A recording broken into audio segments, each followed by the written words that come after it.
40 বছরের কদুকে দেখলাম।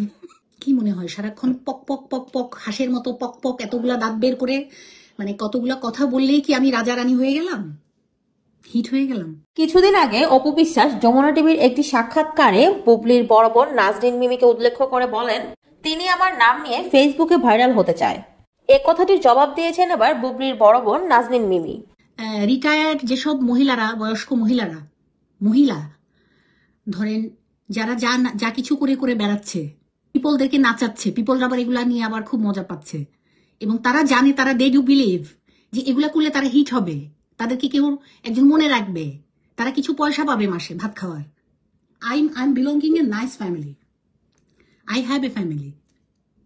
আমার হাজবেন্ড আছে আলহামদুলিল্লাহ, আমার বাচ্চা আছে, আমার ফ্যামিলি, মা বাবা ভাই বোন সবাই আছে, আমার সারাউন্ডেড পিপল, আমার ফ্রেন্ড সার্কেল আছে, যাদের ধরেন চলার কোনো ওয়ে নাই, কোয়ালিটি নাই, এডুকেশন নাই, যাদের ব্যাকগ্রাউন্ড নাই, মা বাবা ভাই বোন যাদের নাই কারো, তারা কি করবে?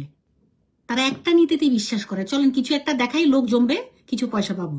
শেহজাদ সহ বুবলির পরিবারের অনেকেরই অ্যাকাউন্ট হ্যাক করে দিয়েছেন অপু বিশ্বাস। এরকম মন্তব্য করে নাজনীন মিমি বলেন, আমরা তো আর ধর্ম পাল্টাচ্ছি না বারবার, তাই না? অনেকের মতো বিভিন্ন ভ্যাস ধরি না। শেহজাদ খান বীর, শেহজাদেরও আসলে পেজটা হ্যাক হয়েছে। তারপর আমার ছোট ভাই, আমার one and only brother Zahid Hasan Akash, ওরও পেজটা হ্যাক হয়েছে। এটা কারো ইন্টেনশন বা কারো প্ল্যানিং থাকে যে কারো পুরা ফ্যামিলি মেম্বারদের সবার একসাথে করবে। যমুনা টিভির সেই সাক্ষাৎকারে অপু বিশ্বাস আরো বলেছিলেন, বুবলি এবং তার পরিবার আমাকে আইডল মনে করে। এ কথাটিকে হাস্যকর বলে উড়িয়ে দিয়েছেন বুবলির বড় বোন Nazneen Mimi. What is qualification? কি আইডলটা, মানে আইডল মানে কি? কি আইডল মনে করব? কেন? কি দেখে?